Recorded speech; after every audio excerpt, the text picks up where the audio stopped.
parte de David y de Mary, de la persona que había matado a su hija. Padre, él la llevó donde la niña de hija del matador de la hija de ella. Y él parece que perdonó porque él no había vuelto a la tumba de la niña desde que murió. Y después que él se dio ese regalo, tuvo el valor de ir a la tumba. Ok. Sí, yo diría que él se perdonó a él mismo, porque él realmente, a quien no se perdonaba era él por no haberse dedicado a ella y estar viajando.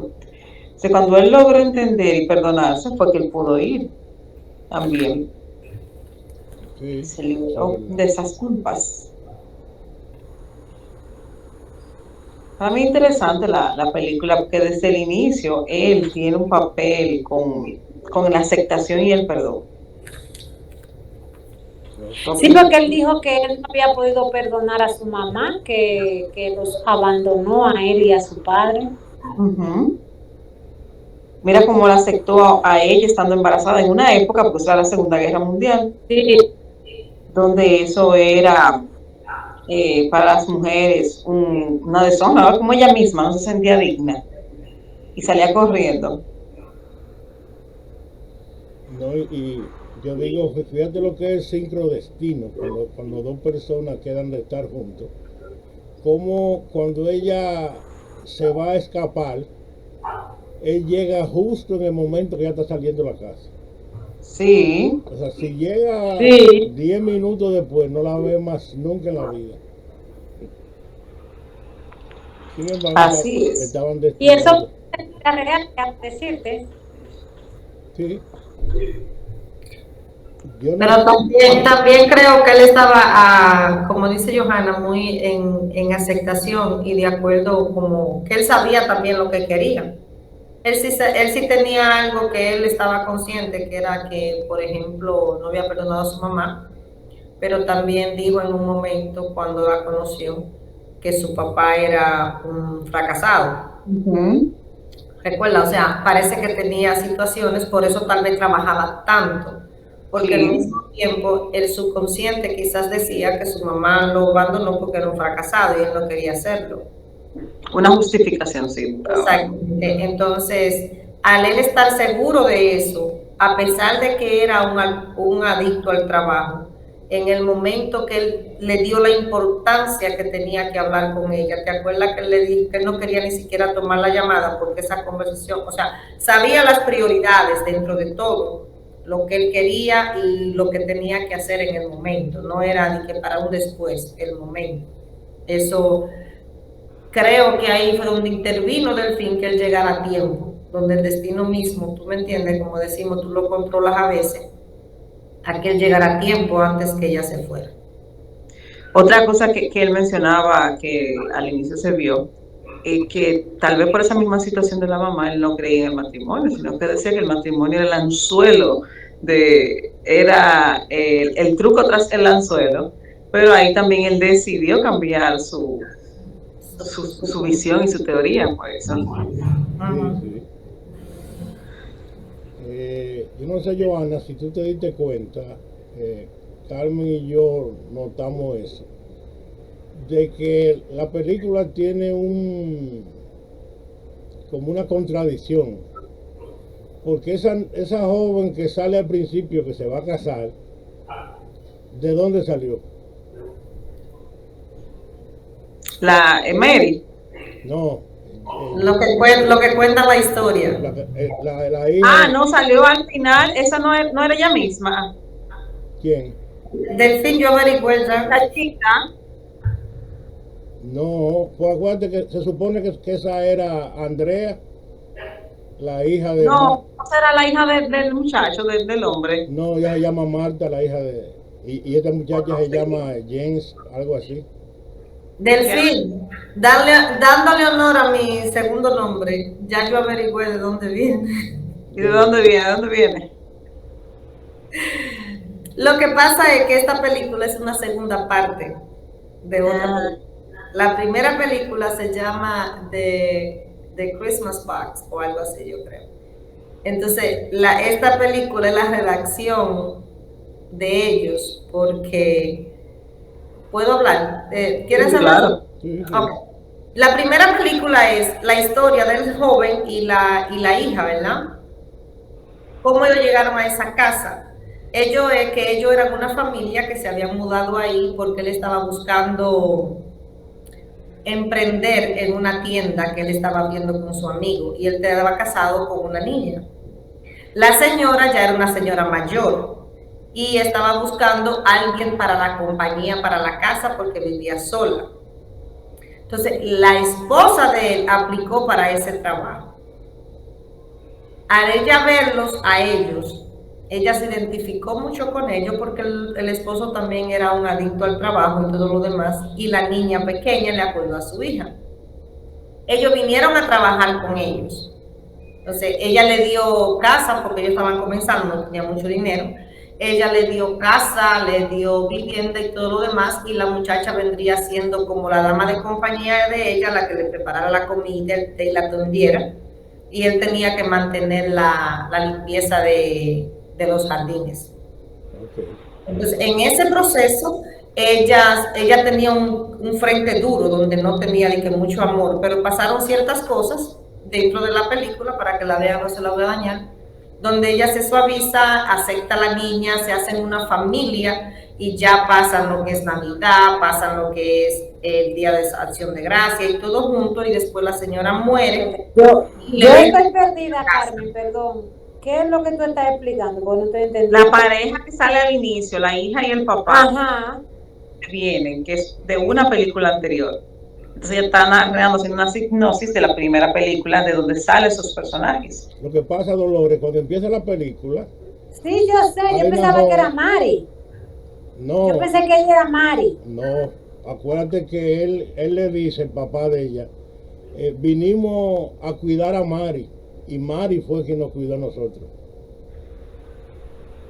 O sea, esa partecita ahí no me recuerdo. Entonces yo decía, ¿de a dónde está esta niña?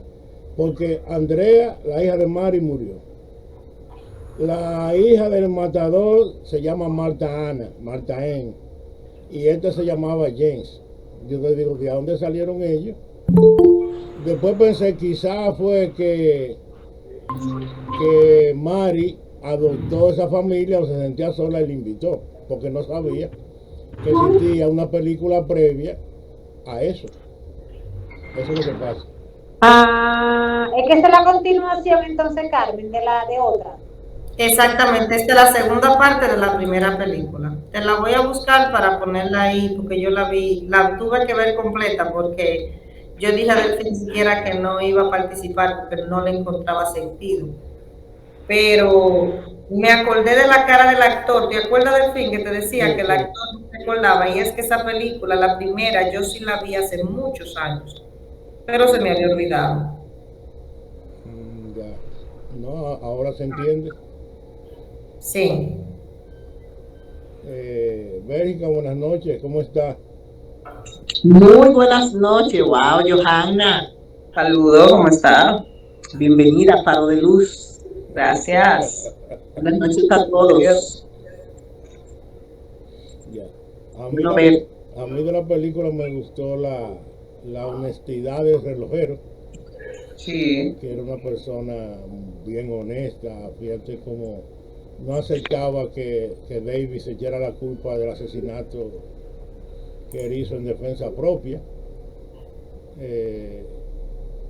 O sea, y aún viviendo en una época donde había un racismo grandísimo, que se ve a través de la película, cuando el socio de David le dice, pero es un negro, ¿cómo te va a echar la culpa? Como que es una persona que no vale. O sea, habiendo ese racismo, él se mantenía con su honestidad y todas esas cosas.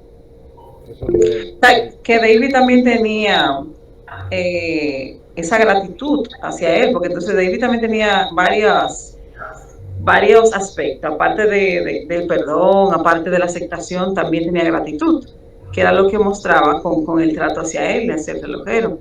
por lo que hizo por su papá y en cierto sentido él se sentía hasta culpable en un momento por la situación que se vivía, por eso mismo del racismo, de que no lo condecoraran a él por lo que él hizo en la Primera Guerra Mundial, salvando a su papá. Y sabiendo cómo es la justicia, por eso porque él decidió echarse la culpa con la fe de que como era en defensa propia, a él sí lo iban a juzgar honestamente, Sí. pero al otro no. No se lo dijo, que te pueden mandar hasta para la silla eléctrica, condenarte a muerte. Porque si un hombre que hizo un gesto heroico en la guerra, salvando un batallón, no le dan la medalla, se ve el grado de discriminación racial que había en ese tiempo.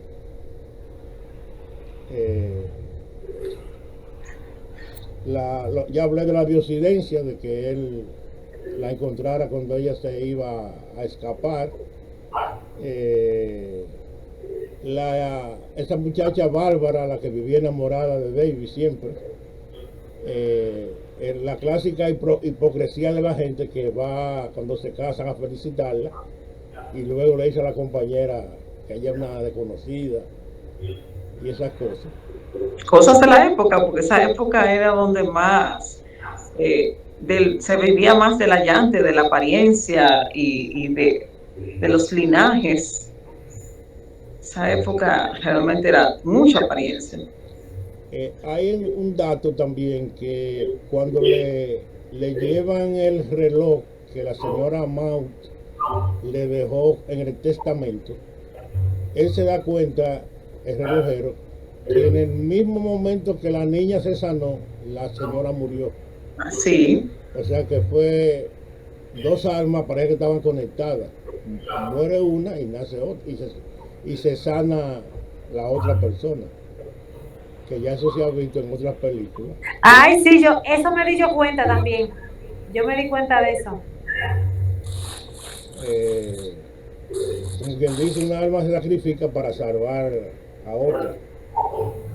Yo conversaba también con Carmen en la semana de lo que decía Dolores al principio del perdón, que lo vemos en películas, pero habría que ver qué haríamos nosotros, porque tú perdonar yo a mi papá, a mi mamá, a un familiar, a un amigo que me hizo algo, no es lo mismo que perdonar a un asesino de un hijo.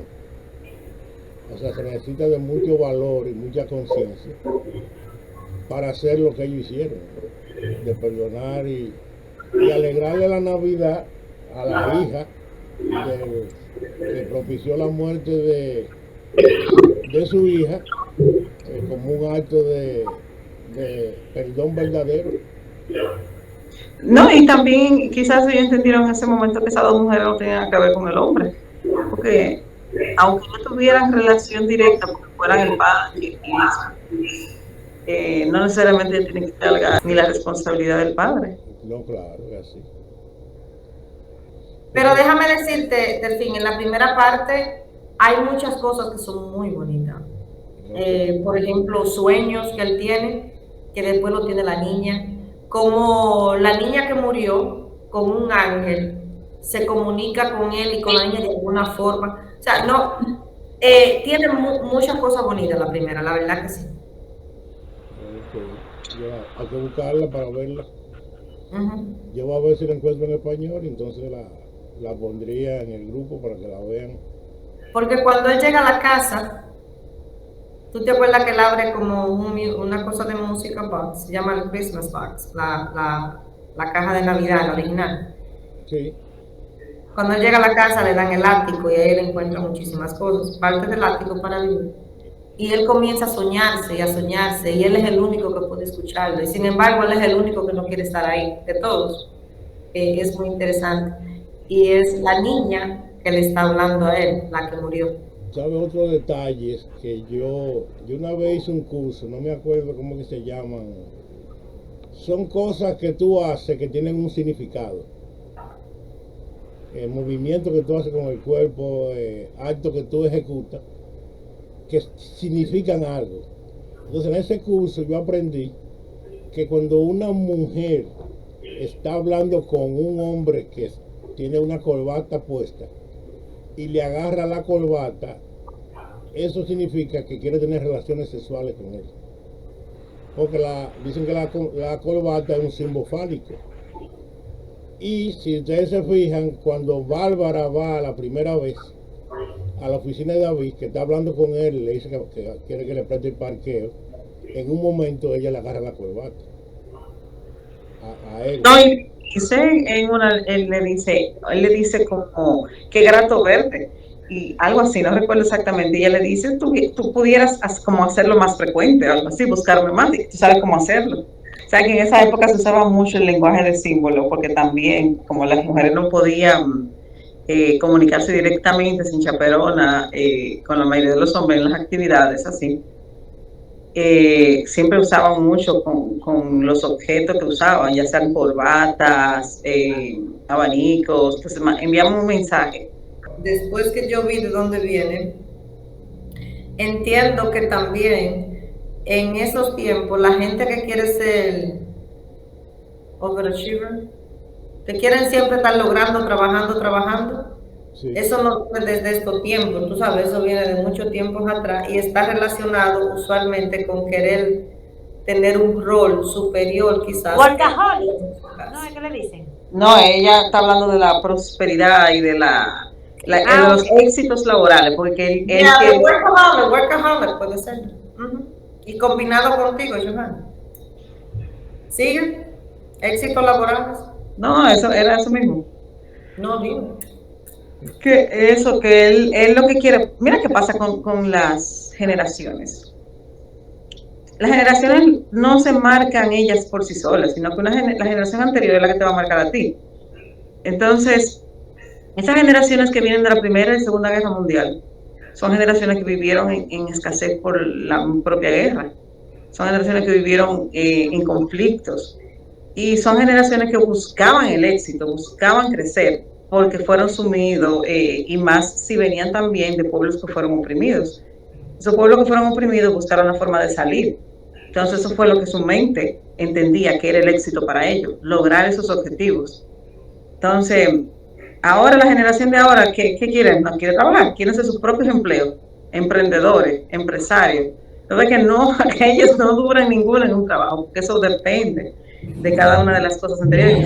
Esa fue la parte de él, como él decía que el papá era un fracasado, que tuvo toda esa expectativa. Él, aún durante la Segunda Guerra Mundial, mantuvo una empresa, no dejó que el negocio se cayera, trabajaba, pero fue por todo lo que él vivió anterior. Sí, y después de la muerte de la niña, entonces comenzó a viajar todavía más. Manifestó sus traumas ahí en el trabajo. Siempre se ve durante toda la película que él utilizaba el trabajo como un escape. Sí, siempre. Más que cualquier cosa. Fíjate que el señor, no sé si era socio o asistente, siempre vivía llamándole la atención. Tiene que ser socio porque le hacen un reclamo. Principalmente. Él le decía, no te preocupes. A la última él le dijo lo mismo. Si yo pude mantener esta empresa durante la Segunda Guerra. Porque él era de los que no estaba de acuerdo también con que se casara con la muchacha. Al principio, pero después no. Después él la aceptó muy bien. Sí, inclusive llevó los anillos en la boda. Ajá. Cuando él no estuvo más de acuerdo fue con el incidente del señor, cuando mataron al joven.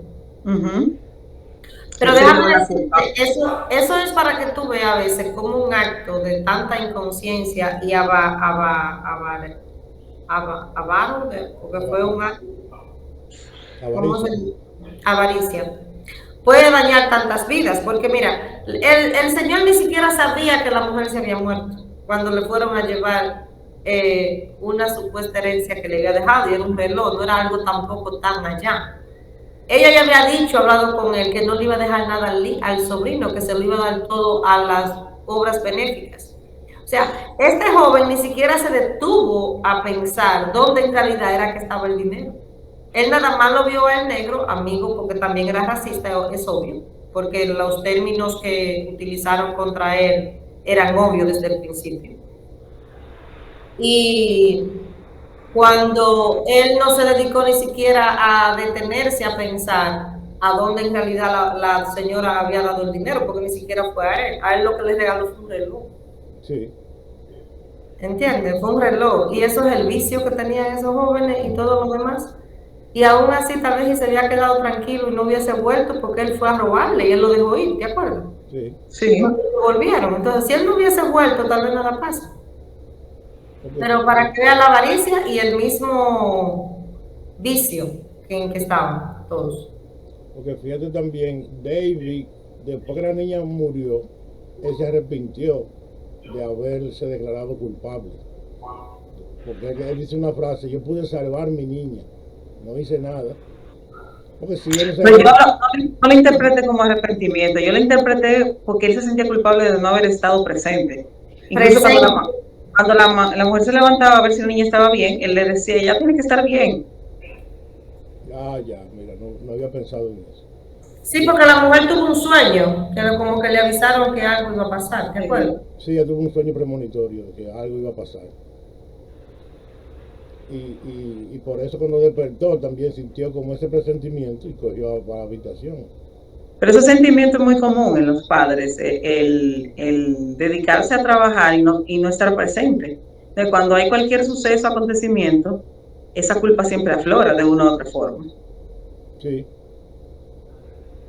Y más, hoy en día se ve mucho, porque es que la mayoría de gente lo que más busca es el sustento, que la cosa está mal y el trabajar. sí, está más pendiente de ganar dinero que de la propia familia. Y arrancó. Mire, volviendo a la diosidencia, en esa época, ¿sabes que los hombres no se criticaban si eran estériles o no? Aparentemente él era el estéril, porque ella tuvo un hijo previo, entonces eso fue también una diosidencia de que ella llegara a su vida como embarazada. En el Y parto. además de padre muerto, de padre asesinado. Sí, Yo creo que ella quedó estéril en el parto, porque cuando estaban hablando, que él le dijo a ella, que estaban hablando sobre la cosa de la niña, él le dijo, cuando él le dijo, solamente pienso en el día que yo tenga que decirle a esa niña que yo no soy su verdadero padre. Que ellos tuvieron esa conversación. Y ella le estaba diciendo, pero tú eres su verdadero padre, porque un padre nada más no es sí. el que engendra, eres tú. Entonces ella dice, o te he fallado, o verdad que te fallé en eso.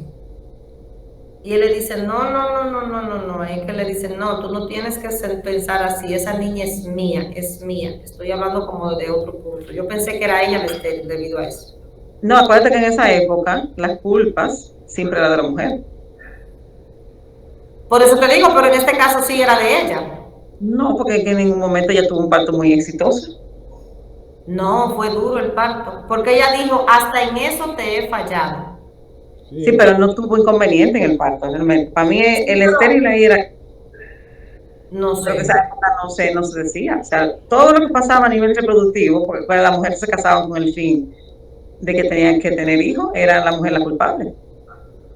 También es cierto. Bueno, mira, no lo había pensado, ¿verdad? Él nunca se hizo examen porque supongo que asumieron que fue ella que no podía tener más. Es siempre la culpable de la mujer. Porque como él se casó embarazada, como ella se Exacto. casó embarazada, no podemos saber si él tenía o no, porque él nunca pudo haberle embarazado.